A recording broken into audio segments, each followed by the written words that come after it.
வணக்கம். தினமலர்.com இரவு 8 மணி செய்திகள். முக்கிய நிகழ்வுகள். ஆர்கே நகர் இடைத்தேர்தலில் 4 வேட்பாளர்கள் மனு வாபஸ், 28 பேர் போட்டி. நம்பிக்கையை தேர்தல் கமிஷன் ஏற்படுத்திவிட்டதாக பாரதிய ஜனதா புகார்.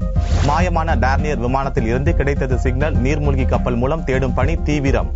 டெல்லியில் தேங்கி கிடந்த குப்பைகளை போட்டி போட்டு அள்ளிய அரசியல்வாதிகள். அரசியல் ஆதாயம் தேடுவதாக காங்கிரஸ் குற்றச்சாட்டு. விரிவான செய்திகள். சென்னை ஆர்கே நகர் இடைத்தேர்தல் போட்டியில் இருந்து 4 பேர் வாபஸ் பெற்றதால் 28 பேர் போட்டியில் உள்ளனர். சென்னை ஆர்கே நகர் இடைத்தேர்தலுக்கான வேட்புமனு மீதான பரிசீலனை முடிந்து 32 பேர் களத்தில் இருந்தனர். மனுக்களை வாபஸ் பெறும் நாளான சனிக்கிழமையன்று 4 சுயேட்சைகள் வேட்புமனுக்களை வாபஸ் பெற்றனர். இதையடுத்து 28 பேர் போட்டியில் உள்ளதாக அறிவிக்கப்பட்டது. இந்நிலையில் ஆர்கே நகர் தேர்தல் பாதுகாப்பு பணிக்கு ஞாயிற்றுக்கிழமை 5 துணை ராணுவ கம்பெனிகளும் அடுத்த வாரம் 5 துணை ராணுவ கம்பெனிகளும் வர உள்ளதாக தேர்தல் அதிகாரி சந்தீப் சக்சேனா தெரிவித்தார். தலைமறைவு குற்றவாளிகள் 55 பேர் கைது செய்யப்பட்டுள்ளதாகவும் அதிமுகவை சேர்ந்த 40 நட்சத்திர பேச்சாளர்கள் உட்பட 164 பேர் தேர்தல் பிரச்சாரம் செய்ய அனுமதி கேட்டுள்ளதாகவும் சந்தீப் சக்சேனா கூறினார். முறைப்படி பரிசீலனை செய்யப்பட்ட பின்னரே காந்தியவாதி சசி பெருமாள் மனு தள்ளுபடி செய்யப்பட்டதாகவும் அவர் தெரிவித்தார். இதனிடையே தேர்தல் பொது பார்வையாளர் ராஜி நாராயணன் மாற்றப்பட்டு நாகாலாந்து IAS அதிகாரி ஜோதி கலாஸ் நியமிக்கப்பட்டுள்ளதாக தேர்தல் கமிஷன் அறிவித்துள்ளது. இந்நிலையில் சென்னையில் செய்தியாளர்களை சந்தித்த பாரதிய ஜனதா மாநில தலைவர் தமிழிசை ஆர்கே நகர் இடைத்தேர்தலில் அரசியல் கட்சியினரிடையே தேர்தல் கமிஷன் நம்பிக்கையின்மையை ஏற்படுத்தியுள்ளதாக குற்றம் சாட்டினார். தேர்தல் ஆணையம் நிச்சயமாக தனது நிலைப்பாட்டை பரிசோதனை செய்து கொள்ள வேண்டும். இத்தனை கட்சிகளுக்கும் ஒரு நம்பிக்கையின்மையை தேர்தல் ஆணையம் ஏற்படுத்தி இருக்கிறது என்ற நிலைப்பாட்டில் உண்மையிலேயே தேர்தல் ஆணையம் ஆத்ம பரிசோதனை செய்து கொள்ள வேண்டும். இதற்கிடையே முதல்வர் ஜெயலலிதா வெற்றி பெற வேண்டும் என்று ஆர்கே நகர் தொகுதி கிறிஸ்துவ அமைப்புகள் ஒன்றிணைந்து சிறப்பு பிரார்த்தனை நடத்தினர். அதிமுக அவைத்தலைவர் மதுசூதனன், நிதியமைச்சர் பன்னீர்செல்வம் மற்றும் அமைச்சர்கள் கலந்து கொண்டனர். வரும் 21ஆம் தேதி முதல்வரும் ஆர்கே நகர் வேட்பாளருமான ஜெயலலிதா வரும் 21ஆம் தேதி வேன் மூலம் தேர்தல் பிரச்சாரம் செய்ய உள்ளதாக அறிவிக்கப்பட்டுள்ளது. மாயமான விமானத்தில் இருந்து சிக்னல் கிடைத்துள்ளதை அடுத்து நீர்மூழ்கி கப்பலின் மூலம் தேடுதல் பணி தீவிரமடைந்துள்ளது. கடந்த திங்கட்கிழமை அன்று சென்னையில் இருந்து புதுச்சேரி நோக்கி சென்ற கடலோர காவல்படை விமானம் திடீரென மாயமானது. விமானிகள் உட்பட 3 பேர் இதில் சென்ற நிலையில் விமானம் மாயமான தகவல் தெரிந்தவுடன் அன்றைய தினம் தமிழகம் மற்றும் புதுச்சேரியில் நடக்க இருந்த ஆம்லா ஆபரேஷன் ஒத்திவைக்கப்பட்டது. இதைத் தொடர்ந்து விமானத்தை தேடும் பணி தீவிரமடைந்தது. புதுச்சேரி நாகை இடையே விமானம் விழுந்திருக்கக்கூடும் என்பதால் தேடுதல் வேட்டை முழுவீச்சில் நடந்தது. இப்பணியில் தமிழக கடலோர காவல் படைக்கு சொந்தமான 10 படகுகள் ஈடுபட்டுள்ளன. டார்னியர் ரக விமானம் கடலில் விழுந்தாலும் நீரில் மிதக்கும் தன்மை கொண்டதால் விமானத்தில் இருந்த 3 பேரும் உயிருடன் இருக்க வாய்ப்புள்ளதாக எதிர்பார்க்கப்பட்டது. இந்நிலையில் காரைக்கால் அருகே விமானம் காணாமல் போன இடத்திலிருந்து INS சத்யாக் என்ற கப்பலுக்கு சனிக்கிழமையன்று சிக்னல் கிடைத்தது.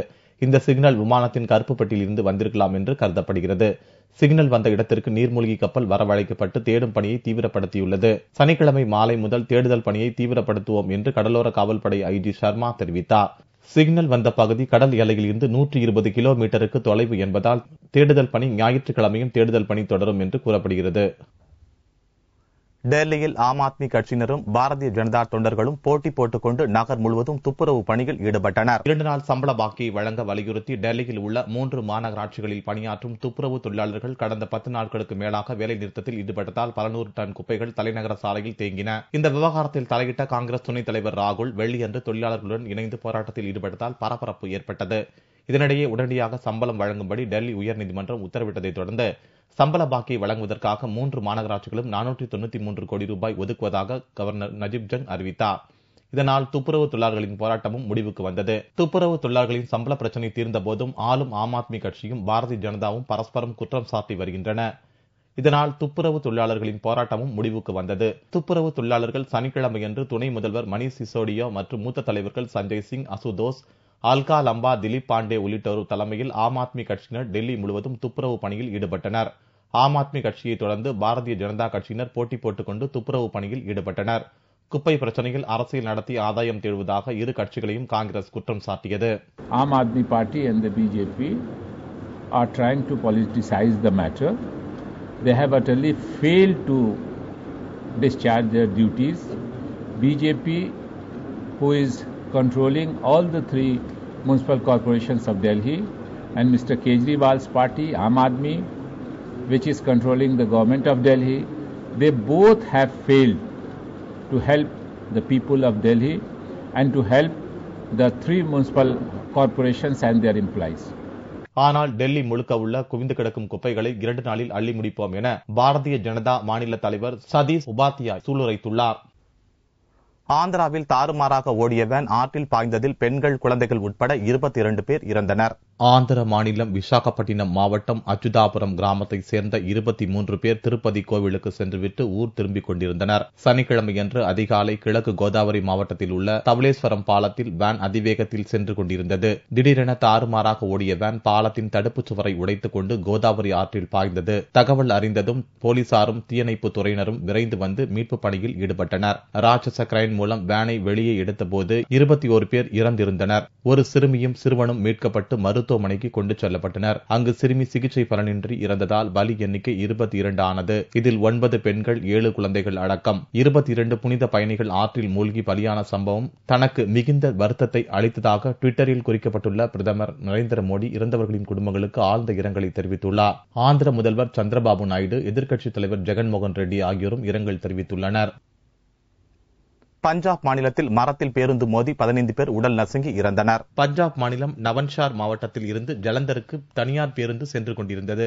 56 பேர் பயணித்த அந்த பேருந்து ஜஸ்விந்தர் சிங் என்பவர் ஓட்டினார்.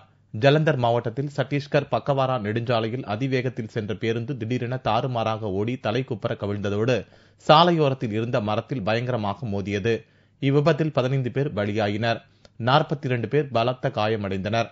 அவர்கள் உடனடியாக அருகிலுள்ள மருத்துவமனைகளில் சேர்க்கப்பட்டனர். இன்று பேருந்து விபத்து நடந்துள்ளது. காயமடைந்தவர்களில் 10 பேர் நிலைமை கவலைக்கிடமாக இருப்பதால் பலி எண்ணிக்கை மேலும் உயரும் என அஞ்சப்படுகிறது. பஞ்சாபில் டேங்கர் லாரியில் இருந்து அமோனியா வாயு கசிந்து 5 பேர் பலியாயினர். 100க்கும் மேற்பட்டோர் மருத்துவமனையில் சேர்க்கப்பட்டுள்ளனர். பஞ்சாப் மாநிலம் லூதியானா மாவட்டத்தில் தொராகா பைபாஸ் சாலையில் உள்ள ஒரு மேம்பாலத்தின் கீழே உள்ள சாலையில் ஒரு டேங்கர் லாரி சென்றது. அப்போது லாரியின் மேற்பாகம் மேம்பாலத்தில் உரசியது. இதன் காரணமாக நகர முடியாதபடி மேம்பாலத்தின் கீழே லாரி சிக்கிக் கொண்டது. மேம்பாலத்தில் லாரியின் மேல்பாகம் மோதியதன் காரணமாக டேங்கர் வால்வு உடைந்து வாயு கசிய துவங்கியது. இதனை சுவாசித்த 5 பேர் மூச்சு திணறி மயங்கி விழுந்து இறந்தனர். அமோனியா வாயு வேகமாக அப்பகுதியில் பரவியதால் 100க்கும் மேற்பட்டோர் சுவாச கோளாறு காரணமாக மருத்துவமனைகளில் சேர்க்கப்பட்டனர். இதில் 3 பேரின் நிலை கவலைக்கிடமாக உள்ளது. இச்சம்பவத்தை தொடர்ந்து தொகாரா பகுதிவாசிகள் அப்பகுதியில் இருந்து வெளியேற்றப்பட்டனர். பலியானவர்கள் அனைவரும் ஆண்கள் ஆவர். ஓட்டுநரின் அஜாக்கிரதையால் இச்சம்பவம் நடந்ததாக லூதியானா போலீஸ் கமிஷனர் பிரமோத் பேன் தெரிவித்தார். குஜராத் பதிவெண்ணை கொண்ட அந்த லாரி லூதியானாவில் இருந்து குஜராத்துக்கு சென்று கொண்டிருந்தது. மனைவி பொய் புகார் அளித்திருப்பதாக டெல்லி முன்னாள் அமைச்சர் சோம்நாத் பார்த்தி தெரிவித்துள்ளார். டெல்லி முன்னாள் அமைச்சரும் ஆம் ஆத்மி எம்எல்ஏவுமான சோம்நாத் பார்த்தி மீது அவரது மனைவி லீபிகா மித்ரா டெல்லி போலீசில் புகார் அளித்துள்ளார். நாயை ஏவி விட்டும் அடித்து உதைத்தும் தன்னை சோம்நாத் கொடுமைப்படுத்தியதாக மித்ரா புகார் கூறினார். சனிக்கிழமையன்று நிகழ்ச்சி ஒன்றில் கலந்து கொள்ள சென்னை வந்த சோம்நாத் பார்த்தி தன் மீது மனைவி மித்ரா கூறிய புகார்கள் அனைத்தும் பொய்யானவை என்றார். கடந்த 5 ஆண்டுகளாக மனைவியுடன் தான் சேர்ந்து வாழவில்லை எனவும் அப்படி இருக்கும் பட்சத்தில் தான் எப்படி மித்ராவை கொடுமைப்படுத்தி இருக்க முடியும் என்றும் சோம்நாத் பார்த்தி கேள்வி விடுத்தார். That my wife's demand has been, 1, you have to choose between me and your mother.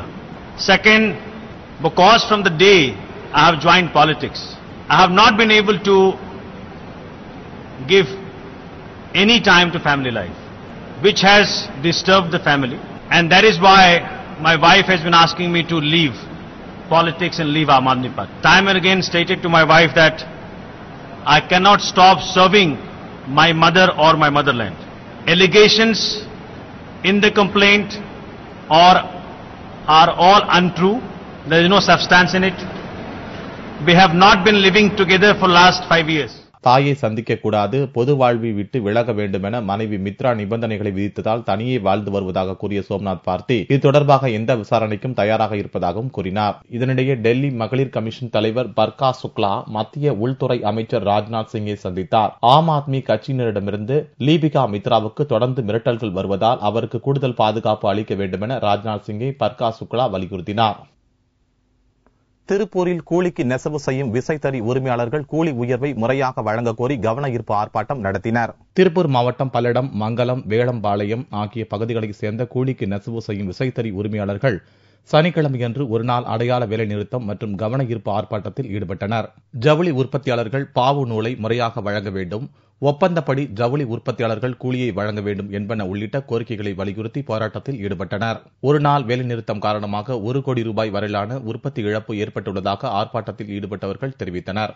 27% கூலி உயர்வு மாவட்ட ஆட்சித்தலைவர் அவர்களால் அறிவிக்கப்பட்டு அந்த கூலி உயர்வு ஜவுளி உற்பத்தியாளர்களாலும் விசைத்தறியாளர்களாலும் ஏற்றுக்கொள்ளப்பட்டு 6 மாத காலமே நடைமுறையில் இருந்தது. கடந்த ஜனவரி மாதம் முதல் அந்த வழங்கிக் கொண்டிருந்த கூலியை படிப்படியாக குறைத்து மீண்டும் 2011ஆம் ஆண்டு கூலி என்ன இருந்ததோ அந்த நிலைக்கு நாங்கள் தள்ளப்பட்டிருக்கின்றோம். இதுகுறித்து மாவட்ட நிர்வாகம் உரிய நடவடிக்கை எடுக்காவிட்டால் கூட்டு கமிட்டி கூடி அடுத்த கட்ட போராட்டம் குறித்து ஆலோசனை மேற்கொள்ளப்படும் என தெரிவித்துள்ளனர். விசாலை பார்த்து ஓட்டு கேட்க வரவில்லை, 30 ஆண்டுகளாகவே நாடக நடிகர்களை சந்தித்து வருவதாக நடிகர் ராதா ரவி தெரிவித்துள்ளார். விசாலை பார்த்து ஓட்டு கேட்க வரவில்லை, 30 ஆண்டுகளாகவே நாடக நடிகர்களை சந்தித்து வருவதாக நடிகர் ராதா ரவி தெரிவித்துள்ளார். தென்னிந்திய நடிகர் சங்க தேர்தலை ஜூலை 15ஆம் தேதி நடக்க உள்ளது. தற்போது தலைவராக இருக்கும் சரத்குமார் மீண்டும் போட்டியிட உள்ளதாக தெரிவித்துள்ளார். இவரை எதிர்த்து நடிகர் விஷால் போட்டியிட உள்ளதாக கூறப்படுகிறது. இந்நிலையில் நடிகர் ராதா ரவி உள்ளிட்ட சில நடிகர்கள் திருச்சி மாவட்ட நாடக நடிகர் சங்கத்தினரை சந்தித்து தங்களது கூட்டணிக்கு ஆதரவு தெரிவிக்குமாறு கேட்டுக் கொண்டனர். அப்போது அவர்களிடம் பேசிய ராதா ரவி, தென்னிந்திய நடிகர் சங்கத்தை நடத்துவது பத்திரிகையோ நீதிமன்றமோ அல்ல, நாடக நடிகர்கள் தான் என்று கூறினார். நடிகர் சங்க அறக்கட்டளையில் 2 பேர் இருப்பதாக குற்றம் சாட்டும் விஷால், விஜயகாந்த் தலைவராக இருந்தபோது டிரஸ்டில் 2 பேர் மட்டுமே இருந்து நடிகர் சங்க கடனை அடைத்தனர். அதை ஏற்க முடியாது என்று அவர் சொல்வாரா என கேட்டார். குறுகிய காலத்தில் தேர்தல் வைத்ததாக சிலர் கூறி வருகின்றனர். அவர்கள் சினிமா துறைக்கு வந்ததே குறுகிய காலத்தில்தான். அவர்களுக்கு அப்படித்தான் தெரியும் என்று விஷாலை மறைமுகமாக குற்றம் சாட்டினார். தொடர்ந்து செய்தியாளர்களிடம் பேசிய ராதா ரவி, விஷாலை பார்த்து ஓட்டு கேட்க வரவில்லை, 30 ஆண்டுகளாகவே வருகிறேன் என்றார். 2 கிலோ தங்கக்கட்டிகளை உடலில் மறைத்து கடத்தி வந்த கேரளாவை சேர்ந்த இருவரை கோவை சுங்கத்துறை அதிகாரிகள் கைது செய்தனர். சார்ஜாவில் இருந்து கோவைக்கு வெள்ளிக்காலை ஏர் அரேபியா விமானம் வந்தது. இதில் வரும் பயணிகளில் சிலர் தங்கம் கடத்துவதாக சுங்கத்துறை அதிகாரிகளுக்கு தகவல் கிடைத்தது. பயணிகளிடம் அதிகாரிகள் சோதனை நடத்திய போது கேரளா மாநிலம் மலப்புரத்தை சேர்ந்த ஷாஜகான் மற்றும் அப்துல் நாசர் ஆகிய இருவர் தங்கக்கட்டிகளை மறைத்து கடத்தி வந்தது தெரியவந்தது. மொத்தம் 196 தங்கக்கட்டிகள் இருப்பது தெரியவந்தது. மொத்தம் 2 கிலோ 56 கிராம் தங்கத்தை அவர்கள் உடலில் மறைத்து வைத்திருந்தனர். ஏர் கஸ்டம்ஸை சேர்ந்த அதிகாரிகள் அங்கு 2 பேசஞ்சர்ஸை செக் செய்த போது அவர்களிடம் அவங்களோட பேக்கேஜில் பொருள் எதுவும் இல்லை, ஆனால் they have concealed in their rectum. அவங்க உள்ளே வச்சு எடுத்துகிட்டு வந்துருந்தாங்க. ஸோ அவங்கள ஹாஸ்பிட்டலுக்கு கொண்டு போய் எக்ஸ்ரேலாம் எடுத்து then we have recovered about 16 gold bars, each 10 tolas each. ஒரு பாரம் 116 கிராம்.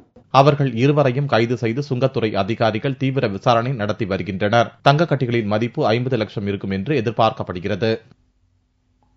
தங்கத்தின் விலையில் சனிக்கிழமையன்று 16 ரூபாய் குறைந்து 1 சவரன் தங்கம் 20,296 ரூபாய்க்கு விற்பனையானது. 1 கிராம் ஆபரண தங்கம் 2,537 ரூபாயாக இருந்தது. வெள்ளி 1 கிராம் 39 ரூபாய் 40 காசுகளுக்கு விற்பனையானது. பார் வெள்ளியின் விலை 36,295 ரூபாயாக இருந்தது. தமிழக விவசாயிகளிடமிருந்து பெறப்படும் காய் பழங்கள் நச்சுத்தன்மை இல்லை என்று கோவை வேளாண் பல்கலைக்கழக துணைவேந்தர் தெரிவித்துள்ளார். தமிழ்நாடு வேளாண் பல்கலைக்கழகத்தில் உள்ள அண்ணா அரங்கில் 81வது அறிவியலாளர் கருத்தரங்கு நடந்தது. விவசாயத்தில் கொண்டு வர வேண்டிய புதிய யுக்திகள் குறித்து அறிவுபூர்வமாக அணுக வேண்டிய செயல் விளக்க படைப்புகள் முன்வைக்கப்பட்டன. நிகழ்ச்சிக்கு வேளாண் பல்கலைக்கழக துணைவேந்தர் ராமசாமி தலைமை வகித்தார். தொடர்ந்து செய்தியாளர்களிடம் பேசிய துணைவேந்தர் ராமசாமி, தமிழகத்தில் விவசாயிகள் உற்பத்தி செய்யும் இடங்களில் அதிக அளவு நச்சுத்தன்மை இல்லை என்றும் பொதுமக்கள் அச்சம் கொள்ள வேண்டாம் என்றும் கூறினார். விவசாயிகளிடம் இருந்து பெறப்படும் காய்கறிகளில் நச்சுத்தன்மை இல்லை என்பதால் இதுகுறித்து விரிவான ஆய்வு நடத்தப்படும் என்று துணைவேந்தர் தெரிவித்துள்ளார். உழவர்களிடமிருந்து உற்பத்தியாகின்ற பொருட்களில் அதிக அளவு நச்சுத்தன்மை இல்லை. ஆக ஒரு பயன்படுத்துபவர்கள், அதாவது விற்பனையாளர்கள் மூலமாகவோ அல்லது வேறு யார் மூலமாகவோ சில நேரங்களில் சில தடங்கல்கள் இருக்கலாம். அதை கண்டறிவதற்காக அரசும் சரி பல்கலைக்கழகமும் முயன்று வருகின்றது. மீண்டும் செய்திகள் இந்திய நேரப்படி ஞாயிற்றுக்கிழமை இரவு 8 மணிக்கு. வணக்கம்.